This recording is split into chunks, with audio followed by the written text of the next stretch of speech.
Sa inyo, no? Ang gagaling ng mga preacher natin. Palakpakan po natin ang Panginoon sa kanilang mga buhay. Magagaling pa sa amin. And praise the Lord. Dahil tamang-tama, ito pong simula ng taon, I don't want to say na napaka-busy ng ating schedule, pero napaka-productive. January pa lang, at ngayon mid-year na. Ako personally, hindi ko napansin ang dami na nangyari. Kaya salamat po sa Panginoon na may nagiging katuwang po ang bawat isa sa iglesyang ito para tayo ay mas, sabihin na nating mas makagalaw, maka-influence, makapag-minister pa sa marami ang mga kapatiran sa Christ to the salamat po sa inyo pong patuloy na pananalangin. Lalo na po nitong nakaraang National Convention, palakpakan po natin last month. Online, salamat po sa mga manalangin, sumuporta. Tapos mamaya yata ipapakita yung pong nangyaring recent and retreat sa Tarlac, Nambalan. Palakpakan po natin ang bawat isa sa lahat ng nakibahagi. And kahapon po ay salamat sa Lord. Mayroon pong naganap na isang youth activity, isang youth assembly gathering, team building po sa ASIN, Association of Christian Youth in Nagcarlan. At alam niyo po ba kung gaano karami pong kabataan ang dumalo? Around 400. Palakpakan po natin. 400. Hindi ko sure pero I don't know kung ito yung first time na nagkaroon ng ganitong kalaking gathering. Mga kabataan pa lang po ito sa Nagcarlan. Tapos imagine po yung mga kabataang ito ay ma-disciple talaga. Kasi nung panahon namin, 90s, back in 90s, hindi dito madalas nagagathering din ang mga kabataan and limited lang space dito. Pero ngayon yung mga churches po ng ASIN naglalakihan, nakakapag-accommodate ng kaya na at more than 500 at nangyari nga po ito sa Grace Church kahapon. So imagine niyo po, nag-iisip-isip nga dumadating sa isip ng mga kapastoran, paano kaya kung magkaroon talaga ng General Assembly ang ASIN? Hindi na lang mga kabataan, lahat ng miyembro ng ASIN, lahat ng churches. By the way, ngayon po ay may active na 20 churches ang Nagcarlan. At imaginein po natin, baka kaya natin around 2,000 to 4,000. Depende po, no? Pero ang goal nito ay talagang nakakatuwa dahil nagta-transition na ang maraming sambahan into a disciple-making churches. Kahit yung mga independent church ay talagang gusto nilang maging disciple-making ang mga simbahan nila. Salamat dahil iisa po ang intensyon ng mga churches. At natutuwa ako dahil ako po ay meron na ring 4 na teenagers at kasama sila doon sa event kahapon at nakakatuwa na makita yung mga kabataan na nagsasama-sama. Although wala ako doon, nakita ko lang sa video. Pero nakakatawa. At gusto ko rin pong i-take advantage ng pasasalamat sa inyo. We've been very busy this past month since January, this February. May mga kailangang atinad na trainings and we need to minister to other churches. And kahit po kami sa bahay ay naka-encounter din ng mga challenges dahil yung aking isang anak ay nag-undergo ng treatment and since February ay nagagamot siya. Pero gusto ko pong i-take yung opportunity na pasalamatan po kayo dahil po sa pagmamahal niyo po sa aming pamilya. From time to time, since February, actually since last year, talagang nakita ko po ang support niyo sa amin. At kahit ako po, sobra ko pong na-appreciate, lalo na pagka magugulat na lang kami, yung GCash ni Linya nagkakaroon ng laman dahil po sa inyo. Maraming pong salamat. At napatunayan ko po talaga na tapat ang Panginoon. Sabi nga ni Hudson Taylor, God's work done in God's way will never lack God's supply. And pag-uusapan natin po ngayong umaga, are we obedient to the work of God? Do we desire to obey Him? So, ito na po yung last point. Dalawa pa po yung pag-uusapan natin next week. ang topic po natin ay obedience. Pero ito na po yung last point ng halo natin. Ang sabi po natin, ang ating serye ay Halo-Oriented Discipleship. Ano bang ibig sabihin nito? Halo-Oriented Discipleship. Ibig sabihin, hindi lang tayo nag-discipleship. Hindi tayo nagkukunwa-kunwari ang discipleship. Kundi ang ginagawa nating discipleship ay holiness-oriented, accountability-oriented, love-oriented, and obedience-oriented. Ibig sabihin, hindi lang tayo nag-meet together para masabing nagdi-discipleship. Hindi lang tayo nagba-Bible study at nag-aaral ng salita ng Diyos para masabing nagdi-discipleship. Hindi lang tayo gumagawa sa Panginoon at perfect ang attendance para sabihing nagdi-discipleship.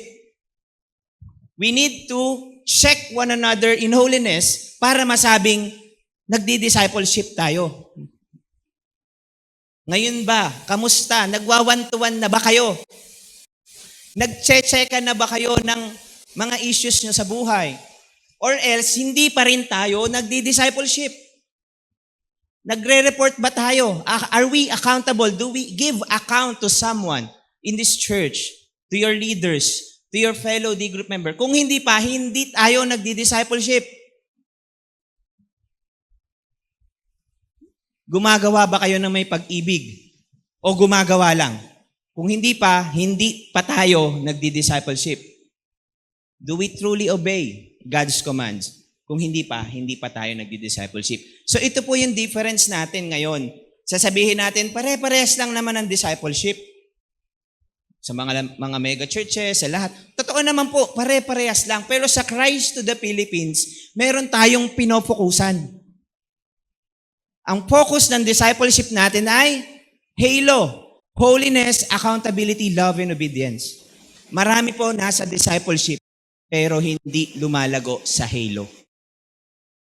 Pero sa CTTP, ito po ang ating inibigyan ng pansin.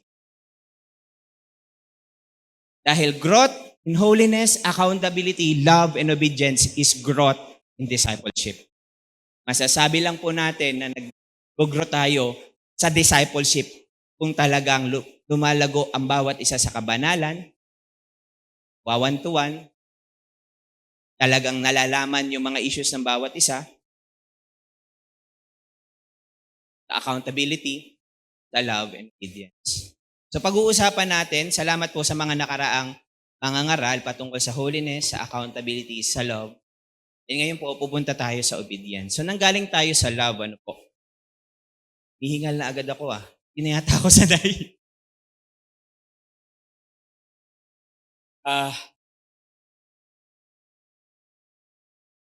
Sabi natin, the greatest command, ang commandment ng Panginoon, the greatest commandment is to love the Lord our God with all our heart, mind, soul, and strength, and love your neighbor as yourself. So yun po yung greatest commandment. And do you agree with this statement na those who truly love the Lord obeys His word? Love and obedience is inseparable.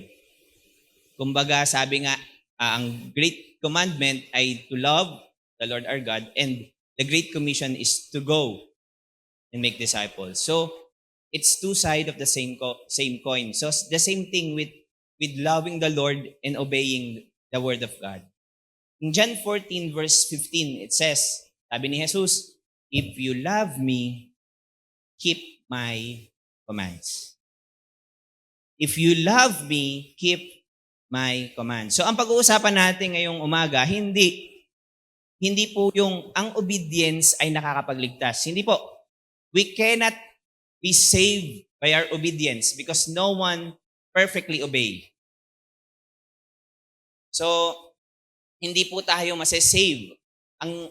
Ang obedience po natin ay fruit ng ating kaugnayan sa Panginoon. At yun po ang pag-uusapan natin. Nung tinanggap natin ang ating Panginoong Jesus bilang tagapagligtas, ito po'y libreng kaloob ng Diyos. At nanampalataya tayo at salamat sa pag-ibig niya. Ginawa niya ang lahat para sa atin. Ngayon, ang ine-expect ng Diyos, kung totoo nating naintindihan kung sino siya at anong ginawa niya, ang response lang natin ay obedience. So, we love because He first loved us. And yung love na yon, sabi sa Romans 5, has been poured out into our hearts. And now, because naranasan yung pag-ibig na yon, we obey His word. So in short, love obeys. Love obeys. Ba? Yung nagmamahal, sumusunod. Ganun lang po siya kasimple. Sino po ang familiar sa 5 love languages ni Gary Chapman? Diba? Sino po dito ang alam yung kanilang love language? Yan. Hindi nyo pa alam? Yung mga mag-asawa, dapat alam po natin. Sino po dito ang love language, quality time? Taas ang kamay. Yan. Ilan. Yung words of affirmation, taas ang kamay. Yan. Meron ilan. Yung physical touch. Ako. Acts of service. Yan. Tapos ano pa yung isa? Gifts. Wala. Hindi namin kayo i-judge. Alam ko meron dyan ayaw nyo lang itaas sa kamay nyo. So, gifts. So may mga iba-ibang expression ng pagmamahal. Ano po? Ang aking misis, quality time ako, physical touch, pero minsan nagiging acts of service o gusto ko lang minsan magpa-serve talaga. So, pero may mga expression ng pag-ibig. Parang kung mahal natin ng isang tao, ito yung natural na ine-express natin. So yung mga, sabi natin, yung words of affirmation, yun yung kanilang love language, yun din yung naibibigay nila. Kasi yun yung parang kanilang love language. So, ngayon, pagdating sa Panginoon, iisa lang ang love language ng Panginoon. Kundi, obedience. Balikan natin, if you love me, keep my commands. Obedience po ang love language ng ating Panginoon. Pinakita ng ating Panginoong Jesus, so part 1 pa lang to, next week yung part 2, pinakita po ng ating Panginoong Jesus yung pag-ibig niya sa Ama. Paano po?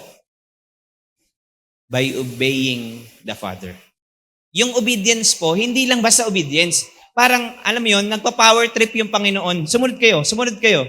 Hindi power tripping ang Panginoon, mamaya maiintindihan pa natin. Pero yung obedience is an act or a language ng pagmamahal sa Panginoon. Sabi sa Hebrews 5:8, Son though Jesus is the Son of God. In the flesh, though meron siyang right and pribilehiyo bilang anak ng Diyos, He is in the very nature God. But, tingnan nyo, He learned obedience. Kung ang Diyos nga, pinag-aralan, natutunan ang pagsunod, kahit Diyos na siya, tayo pa ba? Mas higit ba tayo kay Jesus? Kung si Jesus natuto mag-obey, paano? Through what He suffered. Philippians 2:8, and being found in the appearance as a man, He humbled Himself. Though He was in a form of God, He did not count equality with God as something to be grasped. But being found in the appearance as a man, He humbled Himself. Nagpakumbaba siya, hinubad niya ang pagiging Diyos na para ipakita yung pag-ibig niya sa Ama. Take note, hindi lang para iligtas tayo, kundi para ipakita kung gaano niya kamahal ang kanyang Ama. He become obedient to death, even death on the cross.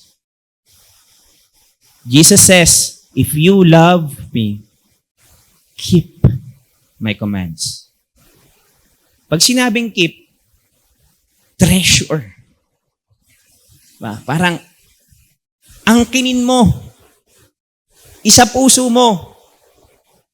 Ito yung challenge, no? Ang hirap sumunod sa Panginoon. We are thinking about ano yung masama, ano yung hindi masama, bawal ito, dapat hindi ganito. Hindi, pag nagmamahal ka, alam mo kung paano ka kikilos. Now, let's take note. Bakit napakahalaga ng obedience sa ating discipleship journey? Obedience is the litmus test. Meaning, pag sinabing litmus test, ito yung decisive test or indicator for being a disciple of Christ.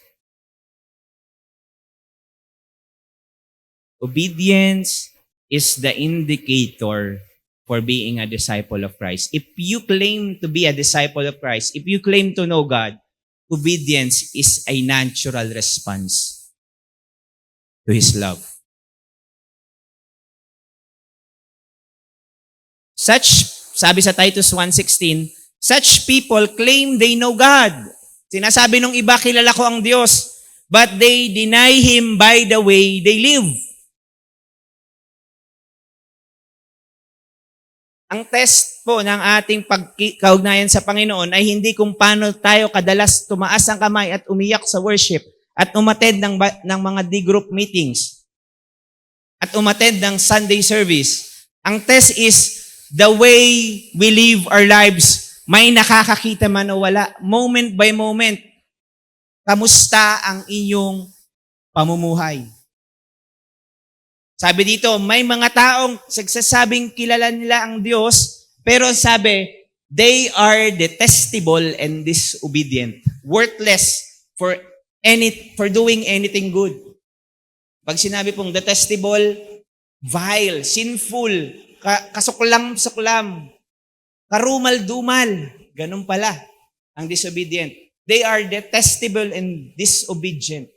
So hindi pala yung claim natin na ako'y nasa Panginoon ang magsasabing ako'y sa Panginoon, kundi kung paano natin ipapamuhay yung ating mga buhay. Napakahalaga po ng obedience natin sa halo-oriented discipleship. Bakit po? Because there can never be holiness, accountability, and love without obedience. Kasi po lahat po nito ay command. We are commanded to be holy because God is holy. It is a command. But we are commanded to be accountable. Kung tinanggap mo ang Panginoong Hesus at hindi ka pa rin namumuhay para pag sumikapang sumunod sa Panginoon, you need to test yourselves if you are really in the faith. Because obedience is a natural response to the love of God. Ngayon, ano pong pag-uusapan natin ngayong umaga?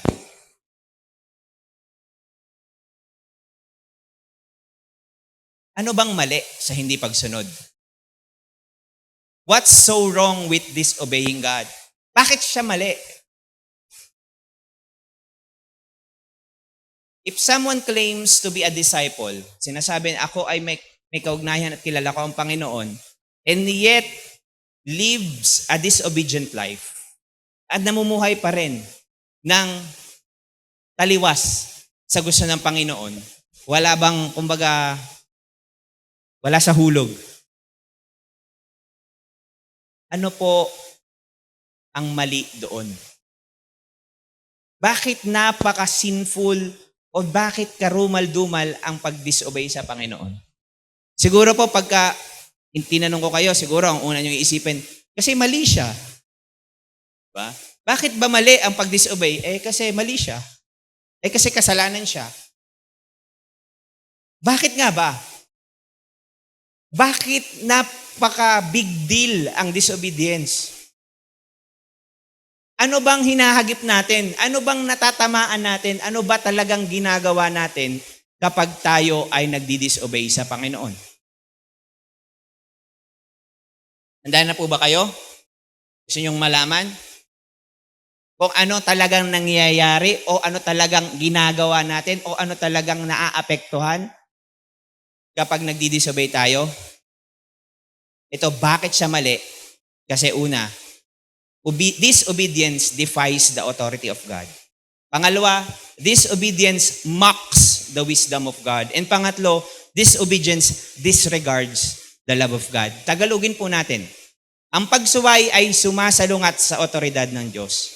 Ang pagsuway ay tinutuya ang karunungan ng Diyos. Ang pagsuway ay binabaliwala ang pag-ibig ng Diyos. Ito po yung challenge po sa pagsuway. Disobedience Is not, yung parang nagkamali ka lang, mali, sinful. Hindi po, ito po ang ginagawa natin pag tayo ay nagdi-disobey. Iniinsulto natin ang karakter ng Diyos. At yan po ang ipapaliwanag ko po sa inyo ngayon. Hindi tayo nagdi-disobey at ang nasa isip lang natin dahil tayo makasalanan. Hindi po, iniinsulto natin ang Diyos. Bakit? Punta tayo sa point number 1. Una, yung pagsuway, sinasalungat natin ang otoridad ng Diyos. Disobedience defies the authority of God. Sumasalungat tayo sa otoridad ng Diyos. Ang unang tanong po talaga na dapat sagutin natin ay hindi, sumusunod ba ako? Kundi ang tanong ay, sino ba ang Diyos? Dapat maliwanag ito. Sino ba siya? Para ma-resolve natin yung disobedient life natin, kailangan maintindihan natin kung sino siya. At marami mga tao, even mga Christians, hindi maliwanag kung sino siya sa kanilang mga buhay. Kaya minsan, ang dinidil natin, behavior. Sa discipleship journey, bawal to. Dapat ganito. Hindi. Kailangan mapaliwanag natin, mapakita natin, ma-present natin sino ba talaga ang Diyos. Ito po kasi ang sinasabi ng mga disobedient. Hindi man direct na dating sinasabi, pero yung pamumuhay natin, ganito ang nasasabi natin sa Diyos. Handa na po ba kayo? Kapag every time po na nagdi-disobey tayo, hindi man natin to aminin, pero ito ang sinasabi natin sa Diyos. Ito yung sinasabi natin. I am the leader of my own life. I am my own king. Nobody should tell me what to do. I'll do my own thing. Nobody dictates to me what I could and could not do, even God. Babalik tayo. Sino ba si God? Siya lang naman ang lumikha sa ating lahat. Siya lang naman ang hari ng mga hari. Siya lang naman ang nasa trono at nagahari sa ating lahat. Siya ang King of the universe. He is the one in charge. He is the sovereign God, the ruler of all things. He is above the name, above every name. He is above the president, the kings in this world. Mas higit siya sa lahat. Siya lang naman ang hari. Do you believe that? Pero bakit alam mo yun, bakit tayo merong pagsuway if we believe that He is the King of all kings? Because ito po ang attitude natin. Hindi man natin sabihin, pero itong nagiging attitude natin. Ako ang leader ng buhay ko. Nobody dictates to me. Lalabas yan sa discipleship journey. Sa discipleship journey, napakaganda po Sabi doon, baptize them in the name of the Father, the Son, the Holy Spirit, and teaching them to obey. Kaya lalabas yung pagiging disobedient heart natin sa practical, pagka talagang nagdi-discipleship tayo. Makikita kung tayo disobedient o hindi. Kasi sa discipleship, tuturuan tayo mag-obey. And if we are disobedient, ito ang sinasabi natin, nobody dictates to me.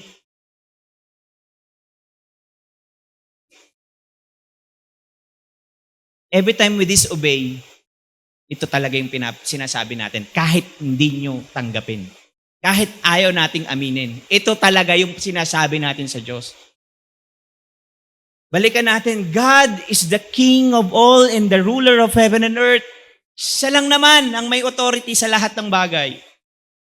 At meron siyang command, meron siyang law, meron siyang ibinigay na mga salita para sa ating ikakabuti. Meant for better management of things, meant for the good of all. Kaya lang, simula pa, nung una pang panahon, yung mga nauna nating magulang ay nag-disobey. They defied the authority of God. Ang sabi ng Panginoon, pwede mong kainin ng lahat maliban lang sa bunga ng punong ito. And yet, they disregard or they defied, sinuway nila ang hindi lang naman yung utos eh. Hindi pagka sumusuway tayo, actually hindi naman yung utos ang sinusuway natin. Ang sinusuway natin si God mismo, na hari ng lahat. Siya lang naman. Sino pong mga magulang dito? Anong pakiramdam kapag nasusuway na tayo ng ating mga anak? It hurts, di ba, sometimes. Para bang, alam mo yun, dinidisregard mo, hindi yung sinasabi ko kundi ako mismo. Kaya sometimes, di ba, may dating sa atin, mga magulang. Imagine niyo ang pakiramdam ng Panginoon. Every time we disobey Him. Hindi naman maaapektuhan yung commands niya. Pero, ang talagang ina-attack natin, yung pagiging Diyos niya. Sabi sa Ephesians, simula pa nung una, di ba, tayo ay makasalanan, and lahat naman tayo ay, kaya nga ang tawag sa atin, sons of disobedience.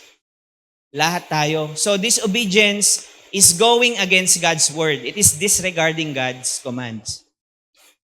Yan yung natural.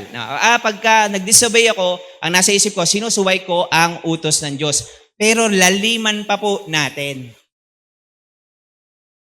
Ang disobedience, hindi lang siya pagsuway talaga sa utos.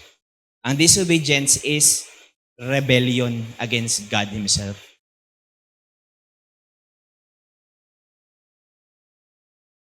Tingnan po natin yung Nehemiah 9:26. Nehemiah 9:26. Sinabi dito Nehemiah kung ito yung reason kung bakit 70 years ang Israel sa captivity. Bakit? Ito yung naging consequence ng kanilang disobedient and rebellion. So tumagal yung pagiging alipin nila sa ibang bayan dahil sa kanilang pagiging disobedient and rebellious. Sabi dito, but they were disobedient and rebelled against you. They turned their backs on your law. Sa Jeremiah 5:23, ganito naman, But these people have stubborn and rebellious heart. They have turned aside and gone away. Tagalogin natin. Sa Ezekiel 2:3-7. Sabi ko nga, ayoko ng Tagalog kasi yung English medyo maganda-ganda pang pakinggan Masakit yung Tagalog. Pakinggan natin sa Ezekiel 2:3-7. Sinabi niya, anak ng tao, isusugo kita, kausap ni God si Ezekiel at siya po ay susugo sa bayan ng Israel. Sa mga taong rebelde, sabi dito, anak ng tao, isusugo kita sa mga mamamayan ng Israel, ang rebeldeng bansa. Mula pa noong panahon ng kanilang mga ninuno, hanggang ngayon ay nagre-rebelde sila sa akin. Matitigas ang ulo nila at mga lapastangan sila. Ako ang makapangyarihang Panginoon ang nagsusugo sa iyo sa mga taong ito para sabihin ang ipinasasabi ko sa kanila. Makinig man ng mga rebeldeng ito o hindi, malalaman naman nila na may propeta pala sa kanila. At ikaw, anak ng tao, huwag kang matakot sa kanila o sa anumang sasabihin nila. Huwag kang matakot kahit na para silang mga halamang matitinik at mga alakdang nakapalibot sa iyo. Huwag mong katakutan ang kanilang salita at huwag kang kilabutan sa mababagsik nilang muka. Sapagkat sila yung mga rebeldeng mamamayan. Dapat mong sabihin sa kanila ang pinasasabi ko sa iyo. Makinig man ang mga rebeldeng ito o hindi. Ang ganda po nitong verse ito. Alam niyo po, una, makikita natin yung ganito pala ang itsura pagka tayo ay nagre-rebelde sa Diyos, no? Halamang matitinik, mga alakdan, mababagsik ang muka. Tingnan nyo ngayon katabi nyo. Ayaw magbagsik ang muka, nakasmile. Pero ito lang po yung masasabi ko. Yung may rebellious heart, lalabas at lalabas. Hindi man sa muka, pero sa ibang pagkakataon. Hindi naman kailangan mabagsik ang muka. Minsan nga, hindi Pero mga alakdan, alam mo yung mga alakdan, manunuklaw na lang. Pero nakakatuwa ang sabi ng Panginoon dun sa kanyang alagad, huwag kang matakot. Natural pala. Natural. So anong gusto niyong piliin? Kung kayo papipiliin, ipapadala kayo, magmi-minister kayo sa mga rebelding mga tao o kayo yung mga rebelde? Mamili kayo. Parehas mahirap. Pero yung isa sa Diyos, yung isa hindi sa Diyos. The Bible calls those who remain unyielding to God, yung mga walang pagpapasakop sa Diyos, ang tawag mga anak ng suwail. The sons of disobedience. And of course, kahit po tayong mga believers na, dati na tayong disobedient. Lahat tayo, walang exception. Ako na po number 1 dyan. Lahat tayo. Sabi nga sa Titus 3:3, that you were once disobedient. Pero ang sabi, once, dati. The biggest difference is that when God saved us out of His kindness and love, now we devote ourselves to Him. Ito yung difference. Dati suwail tayo, pero ngayon hindi na. Sabi sa Titus 3:8, so that those who have trusted in God may be careful to devote themselves to doing what is good. And ang pagre-rebelde, hindi siya maganda. But if we have come to the knowledge of the truth and have seen Jesus full of grace and truth, we have received Jesus Christ into our hearts. Our life has changed. Hindi na po yun. Ibig sabihin, from a disobedient life, we want to obey Him for the rest of our lives. Because we have seen the King. Amen po ba? And that's the good news. Na kahit tayo disobedient, kahit tayo malayo sa Panginoon, He reconciled us back to Him. Sabi dito, for if, while we were God's enemy, nung tayo kaaway pa ng Diyos, grabe ang pag-ibig ng Diyos, we were reconciled to Him through the death of His Son. How much more, now that we are reconciled, shall we be saved through His life? So, napakaganda po, ang Diyos, iniligtas tayo, hindi lang para mapunta sa langit, kundi para nung nireceive natin siya, simula nung time na yon, na born again tayo, now we want to obey Him for the rest of our lives. Because we were reconciled back to Him. Yun po ang intensyon ng discipleship. So ano yung mali sa pag-disobey sa Panginoon? Sumasalungat tayo sa authority ng Diyos. So yun po ang unang nangyayari. Sinasabi natin sa Diyos, ako ang hari, hindi ikaw. Pangalawa, kapag nagdi-disobey pala tayo sa Panginoon, when we live a life of disobedience, tinutuya natin ang karunungan ng Diyos. Ang hirap sa Tagalog, no? Tinutudya, nilalait, nilalapastangan. We mock the wisdom of God. So, hindi lang pala, nagdi-disobey ako, nagkamali ako, makasalanan ako, kundi every time we disobey, we mock the wisdom of God. Tinutudyo natin yung karunungan ng Diyos. Babalik tayo. Kanina, ang sabi natin, si God ang hari ng lahat. Yun yung unang point. Pangalawa, naniniwala ba kayo dito? God is infinitely wise. Matalino, marunong ang Diyos. Do you believe? Talaga?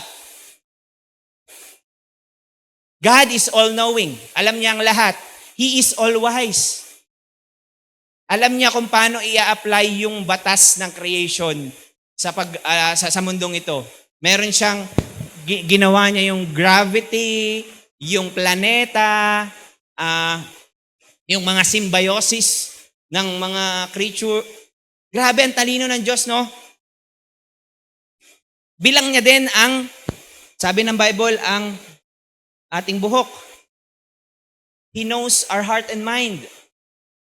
Alam ng Panginoon ang mabuti sa mundong ito. Paano i-organize, paano patakbuhin ng mga organisasyon, ang mga simbahan, ang mga pamilya. Meron siyang mga sinet na mga standard kung paano i-govern kasi wise siya. He knows what's best more than anybody and everybody else combined. Alam niyang mabuti sa atin. Amen po ba? Kasi marunong siya. But every time we disobey, itong sinasabi natin. Hindi man sinasabi ng ating mga labi, pero ito ang pinapahatid natin sa Panginoon. Disobedient says, "You are wrong, Lord." Sabi niyo, wise ang Panginoon. But every time we disobey, ito ang sinasabi natin, "Mali ka, Diyos. I know better. I know what needs to be done, when it should be done, where and how it should be done." Hindi man natin sinasabi na, "Lord, alam naman namin na mas marunong ka." Pero bakit tayo pa rin ang parang umasta, mas nakakaalam sa ating buhay? Ako guilty dyan. Kayo ba? And habang ginagawa ko to na-hurt ako, Lord, grabe pala yung ginagawa ko sa'yo. Hindi lang doon sa mga salita, sa'yo mismo, Lord.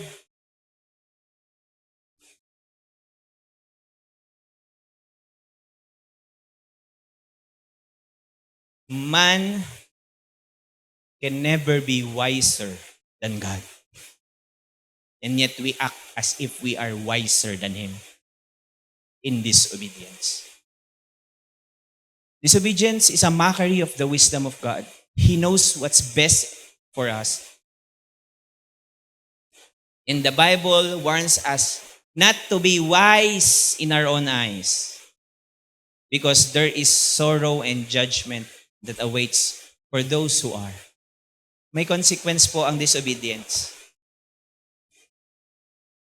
And binabalaan tayo ng salita ng Panginoon. Huwag tayong maging matalino sa ating wag tayong maging matalino sa ating sariling pag-iisip o sa ating pagtingin sa ating sarili. Sabi ng Panginoong Diyos, "My ways are higher than your ways and my thoughts are higher than your thoughts." Pero in our decision making, bakit parang we don't consult God?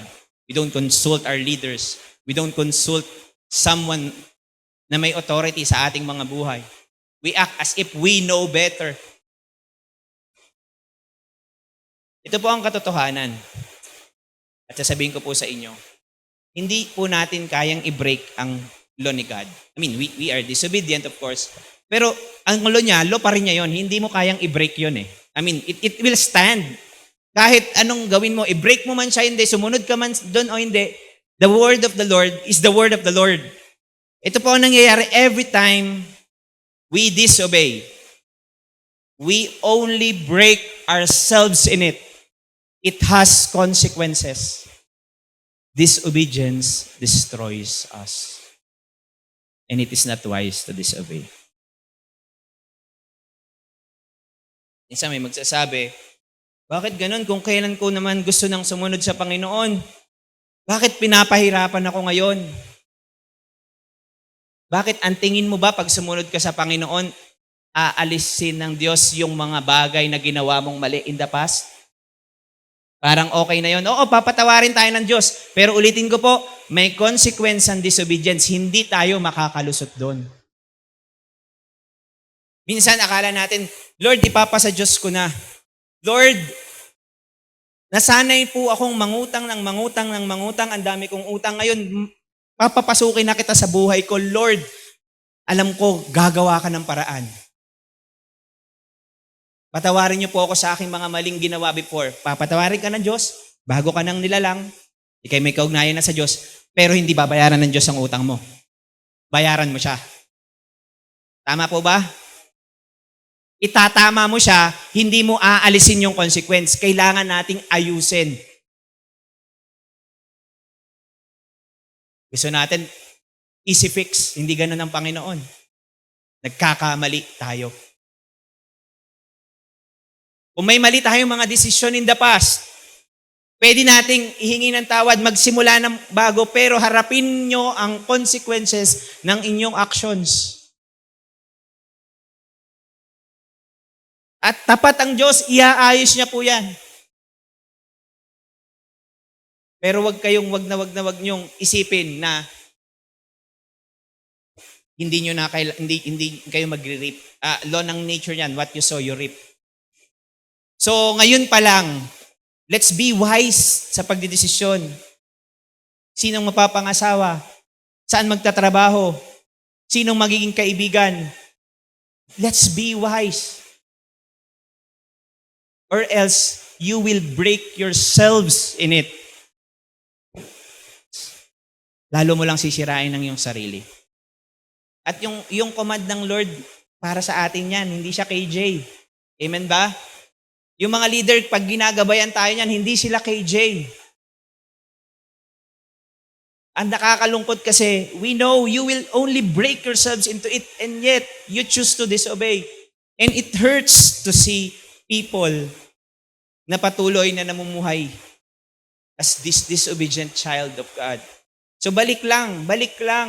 And pagdesisyonan, Lord, I want to know you and obey you. So ang una, pagka pala tayo nagdi-disobey, sumasalungat tayo sa otoridad ng Diyos. Pangalawa, pag tayo nasuway, tinutuya natin ang karunungan ng Diyos.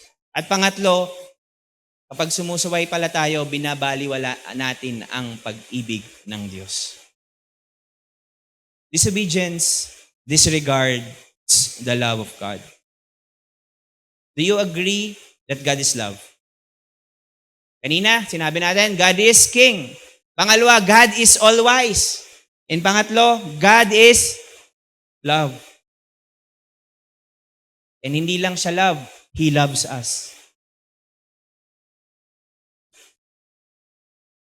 God loved us even while we were sinners, Romans 5:8. Mahal niya tayo.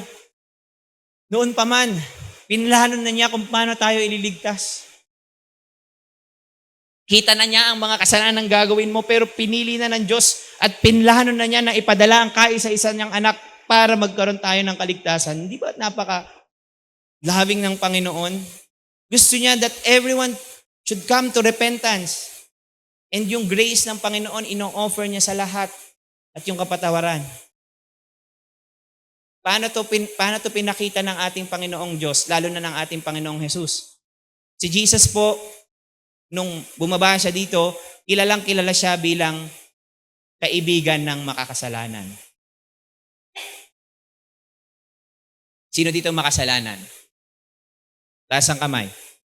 Sinong kinatagpo at kinaibigan ni Jesus? Taas ang kamay. Isn't that wonderful? That the very Son of God, Jesus is His name, wants us to be His friends. Banal na Diyos, perfect, at gustong makasalamuha sa madudumi, makakasalanan, karumal-dubal, rebeldeng katulad natin. Na-appreciate nyo ba yon?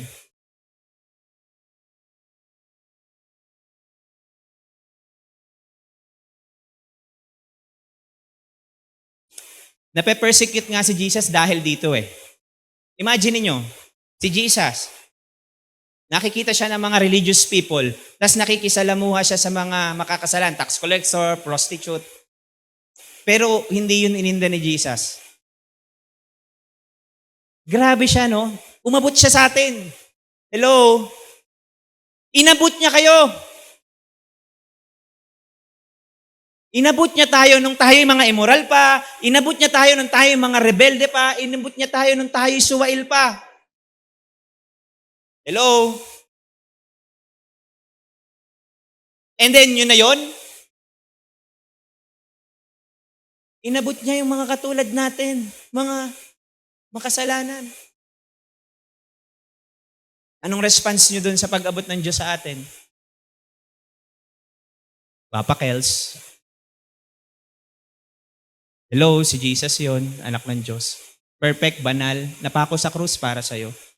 Para maging malinis ka. Okay. Like button. Paki-like nga. Ito po yung response nung sinful woman sa Luke 7. The woman wept at Jesus' feet, wiped them with her hair, and poured perfume on him, showed that this could be the case. Having been much forgiven, she showed much love in return. Yung may experience mo yung paglilinis, pagpababanal ng Diyos sa'yo, kaaway ka ng Diyos pero gusto ka niyang maging kaibigan, minahal ka niya, kahit di ka karapat-dapat. Anong response niyo mga kapatid? Okay na yun, a-attend naman ako every Sunday, but I will not disobey you. I will not obey you. Papakita naman ako sa church. Tinanggap ko naman si Jesus sa aking puso. Pupunta naman nasa ako sa lahat, but ayokong makialam ka sa buhay ko, Lord. Alam ko mahal mo ako. Alam ko naman makasalanan ako. Okay na to, tao lang naman ako. Hello, hindi ka tao lang. Taong bago ka. Binago ka ng Diyos. Taong may Kristo ka. Disobedience or disobeying direct instruction from God, which are given out of His love. Out of His love. Yung nagbibigay siya ng command, di ba? Yung mga magulang, gawin mo to, kumain ka ng ganito, huwag kang magpapagabi, ganyan. Kasi mahal ka na, anak. Hindi siya nagbibigay ng command dahil trip lang niya. Hindi po gano'n ang Diyos. Mahal niya tayo. And yet, every time we disobey God, hindi lang natin dinidisobey yung command niya, dinidisregard natin yung pag-ibig niya. Ay, parang sinasabi natin, hindi ako naniniwala sa iyo na mahal mo ako, Lord. Because I don't trust you. Yun ang ginagawa natin sa disobedience. Hindi natin makakesyon ng pag-ibig ng Diyos. Kapag tinanong ko kayo, alam nyo sa sarili nyong mahal tayo ng Diyos. But in this obedience, we seems like we question God's love. That's what we do.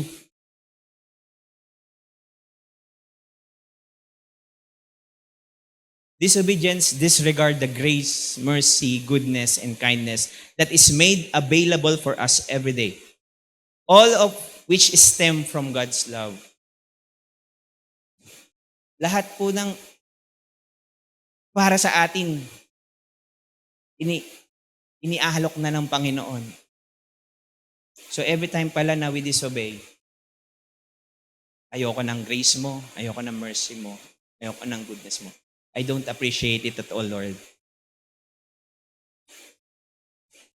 When we live in disobedience, after claiming to have encounter with the Holy God, take note, kung tayo'y mamuhay sa hindi pagsunod, after na kinlaim natin na meron na tayong encounter sa ating Panginoong Diyos, our repentance and with it, our appreciation of God's forgiveness will be put in question because as the sinful woman story says essentially, he who is forgiven much, love much. He who is forgiven little, loves little. O teka, usapan obedience, bakit love na naman? Again, love obeys.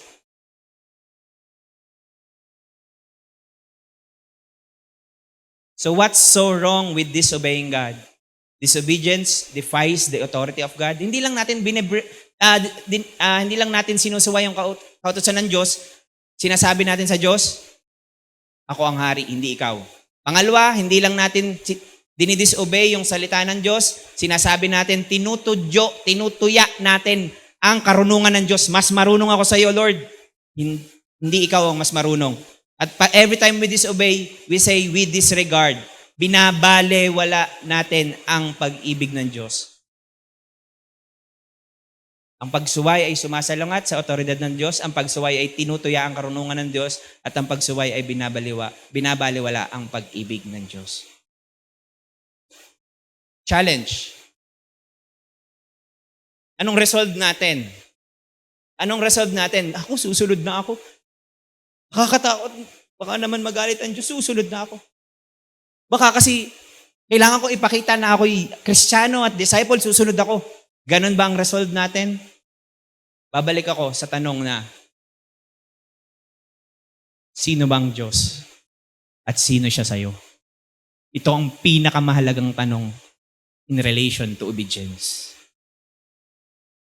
Ulitin ko, ito ang pinakamahalagang tanong in relation to obedience. Ang tanong hindi ka pa sumusunod, ngayon sumunod ka na, hindi.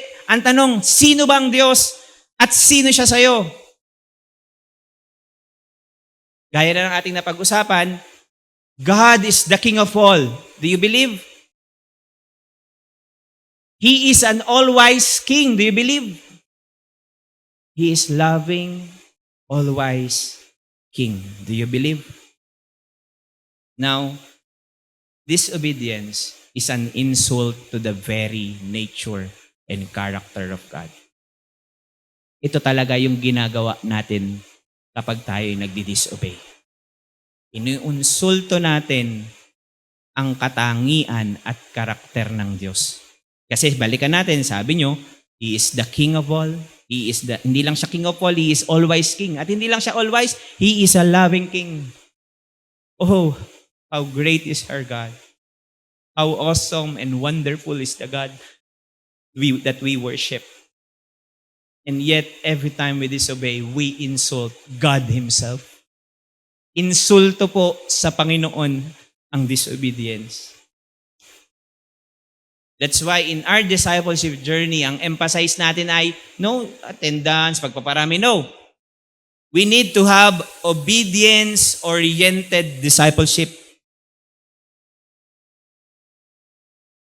I would rather worship with 10 people who really worship God than to have 100 people who are living in disobedience.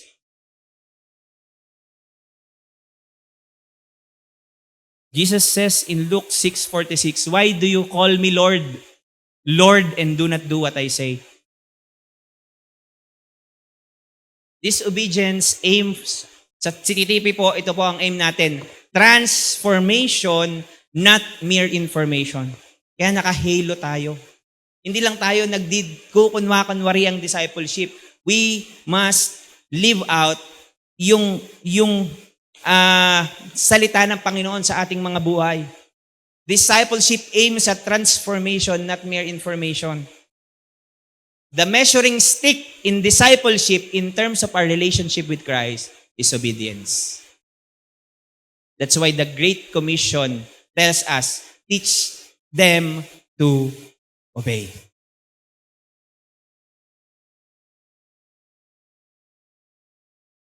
Growth in obedience is growth in discipleship. Discipleship is the journey of becoming like Christ. Discipleship is not one-to-one, the group meetings, Bible study. No. Discipleship is becoming more and more like Christ. Hindi porket nagmi-meeting tayo every week, nagdi-discipleship na tayo.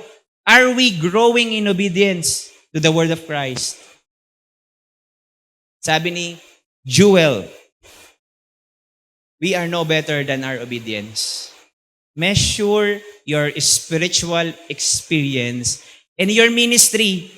Ito po i-measure daw natin yung ating spirituality. Hindi sa kung gaano tayo ka-active, kung gaano tayo kagaling mag-Bible study, kung gaano tayo galing lumabas at mag-pray at mag-fast. Hindi yun ang basihan.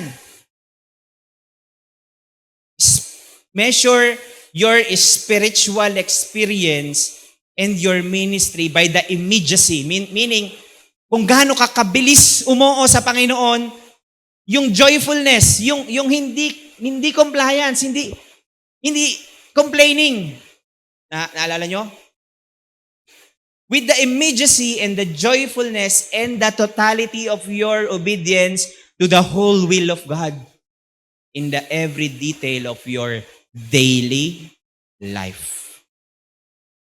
Daily life. Measure your life by your obedience. Ulitin ko, sabi ni Jesus, if you love me, you will keep my commands. Not to be saved, but to grow deeper in a relationship with God. It's up to you. You have to make your decision for yourselves. If you want to grow in a vibrant relationship with God, you will not be saved by your obedience, but you will grow deeper in the knowledge of God if you obey God. Tayo pong lahat ay tumayo. And ito po yung ating i-discuss later on. Maging personal tayo. Ako po, hindi po namin ine-encourage yung preachy po na mga sharing. Pakiusap lang, ang tagal na natin sa church. Every time you share, maging first person, ba? Mag-share kayo ng time when you trusted your own wisdom over God. So personal wala nang sharing ng kung saan at preaching. Tapos na po yung preaching, mamaya wala nang mapipreach. Maging totoo tayo. Paanong yung pagkaunawa ng pag-ibig at kapatawaran ng Diyos ang humihikayat sa atin sa pagsunod sa Kanya. So ito yung mga bahagi natin. So we need to grow one another. We need to be serious. Bakit ganito kahit sa pagsagot ng questions to ponder, kailangan ganito? Because we want to be personal. God is a personal God. We don't want to be superficial in our D group meetings, in our relationship. We need to be true to ourselves. Or else we're not really journeying in a genuine discipleship. We are rebelling against God if we don't continue to trust the Lord that God is doing something great in this church. Gusto ng Panginoon na maging totoo tayong simbahan. At kung hindi tayo nakikiisa sa pagkilos at intensyon ng Diyos sa simbahang ito, we are rebelling against God. And it has consequences. Ang masakit nun, ang maapektuhan, hindi lang tayo ang simbahang ito. Masakit po yun. So, ang encouragement ko po sa inyo ngayon, come to God. First, ayusin natin ang kaugnayan natin sa Panginoon. And trust the Lord that He loves us and He will equip us and do mighty things sa ating mga buhay so we can truly obey Him out of love. Not out of compliance. Tayo po'y manalangin, Panginoon. Marami pong salamat sa iyong mga salita, Lord God.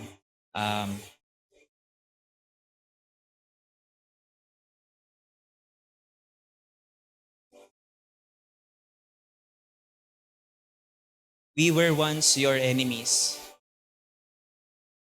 We were once called the sons of disobedience. We are separated from you because we rebelled against you, Lord. But out of your great love for us, you sent your only Son, Jesus Christ, to redeem us from all ungodliness. Binigay mo ang kaisa-isa mong anak para sa amin. Para sa mga suwail, matitigas ang ulo, makakasalanang katulad namin. Pinili mo pa rin kaming mahalin at iligtas. I-redeem at patawarin at tawaging iyo. Oh God, what a friend we have in Jesus. That Jesus wants to relate with sinners like us. What a kind of love that you demonstrated sa amin, Lord. And yet, most of the time, we choose to disobey. We choose to defy your authority. We choose to max your wisdom. We choose to disregard your love. Oh Lord, forgive us. Forgive us if we if we sometimes fall short of your standard. Forgive us if we choose our own ways more than your ways. Forgive us if we choose to trust our own wisdom more than yours, Lord. Forgive us if we sometimes doubted that you love us.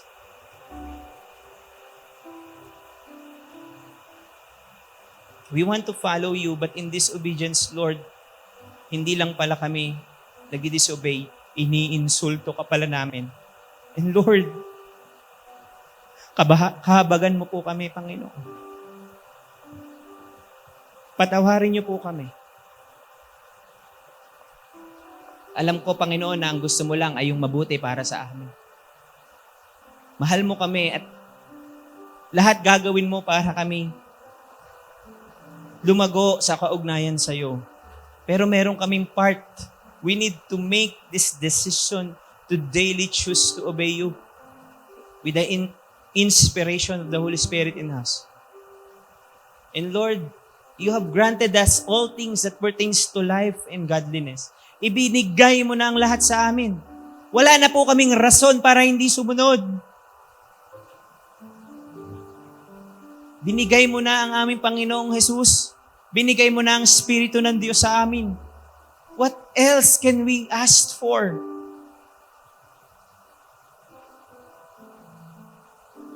Lord, help us to discipline ourselves to trust you regardless of how we feel. May we trust your word. May we trust who you are. And dahil doon, we can obey. Because makaka-obey lang naman talaga kami kung kilala namin ang nagsasalita sa amin.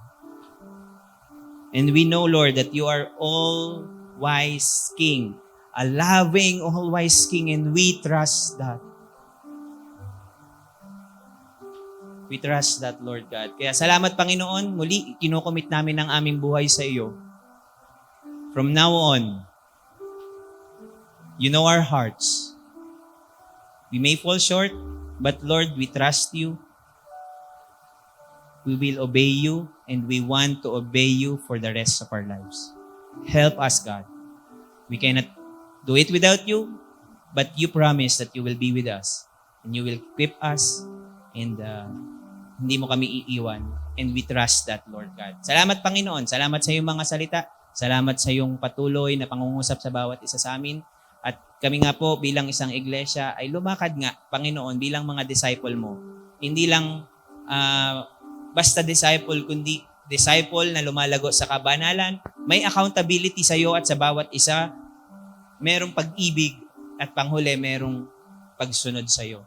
Thank you, Lord. At patuloy nga na i-bless mo ang bawat isa at patuloy na ma-receive namin at ang prayer namin that kagaya ng prayer ni Apostol Pablo, that I pray that we may be filled with the knowledge of your will so that we may bear fruit and increase in the knowledge of God. Salamat po, Panginoon, sa iyong mga salita. May the mind of Christ be with us, fill us in our everyday lives. And I pray that each and every one of us, along with all God's people, will continue to grasp how long, how wide, how deep is the love of God in Christ. May every one of us continue to grow in the grace and knowledge of our Lord Jesus Christ. May the love of God the Father and the grace of our Lord Jesus Christ and the fellowship of the Holy Spirit be with us all. To God be all the glory.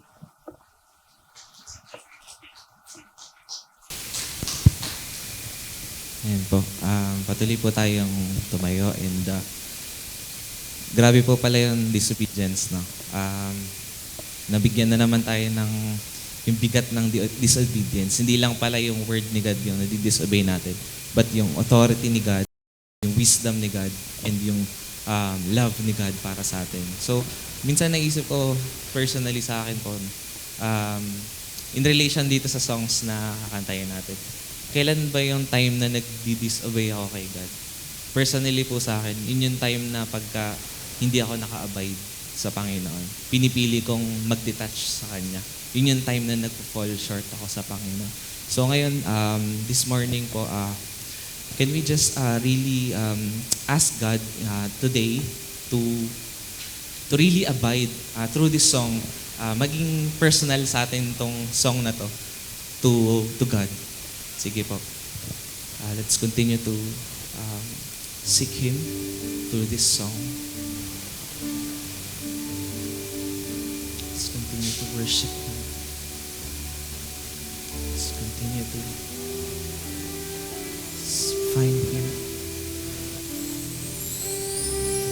and to connect with Him. Let's continue to come before Him. As we sing these songs to Him. Come, O God. We acknowledge you, Jesus. We sing. For my waking breath, for my daily bread, I depend on you. We sing, I depend. I depend on you for the sun to rise, for my sleep, and we say to God, I depend on you. I depend on you, for He is the way, the truth, and the life. You're the way, the truth, and the life. You're the well that never runs dry. I'm the branch and you are the vine. Draw me close and teach me to abide. Yes, God. We sing where the Spirit leads. Where the Spirit leads. Am I following? I depend on you. I depend on you. Yes, God. I depend on you. I depend on you. For the victories. The victories. Still in front of me. I will depend on you. I depend on you. Yes, I depend on you. For you are the way. You're the way, the truth, and the life. You're the well that never runs dry. I'm the branch and you are the vine. Draw me close and teach me to abide. Be my strength, my song in the night. Be my all, my treasure, my prize. I am yours, forever you're mine. Draw me close and teach me to abide. Yes, Lord, teach us to abide. Come on, we sing when I pass through the, when I pass through, and as I enter, I will depend on you. Sing it to God. I depend on you for eternal life, to be raised with God. Come on, we sing. I'll depend. I depend on you. Yes, I depend on you. For you are the way. You're the way, the truth, and the life. You're the well that never runs dry. I'm and you are the vine. So draw me close and teach me to abide. Be my strength, my song in the night. Be my own, my treasure, my prize. I am yours forever, you're mine. Draw me close and teach me. Come on, we sing, you are the way. You're the way, the truth and the life. And you're the well that never runs dry. I'm the branch and you are the vine. So draw me close and teach me to abide. Be my strength, my song in the night. Come on, church. And be my own, my treasure, my pride. And I am yours forever, we declare. Draw me close and teach me to abide. Oh, come on, God, teach us to abide, Lord. To draw close to you, Jesus. Teach us to abide. You're the way, the truth, and the life. Come on, sing it. You're the way. Speak it to Jesus. Come on, church. Speak it to Jesus. Draw me close and teach me to abide. Be my strength, my song in the night. Be my hope, my treasure, my prize. I am yours, forever you're mine. Draw me close and teach me one last time. You're the way, the truth, and the light. Yes, God. You're the well that never runs dry. I'm the branch and you are the vine. Draw me close and teach me to abide. Teach us to abide. God, come to you, Lord. Come to you, Lord. Teach us to abide, O God. For you are the branch. True vine, Panginoon. Father, help us, O God. Help us to abide. Help us to draw close to you so we can be an obedient disciple, Panginoon. Because apart from you, we cannot do anything. To you alone the highest praise and glory. In Jesus' name we pray. Amen and amen. Hallelujah. Hallelujah.